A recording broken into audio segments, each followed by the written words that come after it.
Hi friends, டின்னருக்கு இட்லி கூட புதினா சட்னி செஞ்சுருந்தேன். இது பண்ணுறதுக்கு ஒரு பேனில் 2 ஸ்பூன் எண்ணெய் சேர்த்துக்கலாம். எண்ணெய் காஞ்சதும் இது கூட 1 ஸ்பூன் கடலைப்பருப்பு, 1 ஸ்பூன் உளுத்தம்பருப்பு சேர்த்துக்கிறேன். இப்போ ரெண்டையும் லைட்டாக வறுத்துக்கலாம். கலர் சேஞ்ச் ஆனதும் காரத்துக்கு தகுந்த மாதிரி வரமிளகாய் சேர்த்துருக்கேன். அடுத்து இது கூட ஒரு 5 பல் பூண்டு, ஒரு துண்டு இஞ்சி சேர்த்துருக்கேன். அடுத்து இது கூட 1/4 கப் போல் தேங்காய் துருவல் சேர்த்துருக்கேன்.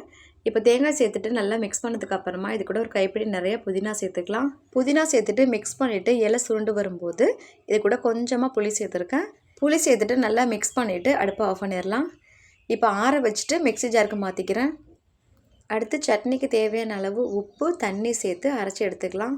புதினா சட்னி வந்து கொஞ்சம் கொரகொரப்பாக அரைச்சா எங்களுக்கு பிடிக்கும். அதனால நான் கொரகொரப்பாக அரைச்சி எடுத்துருந்தேன்.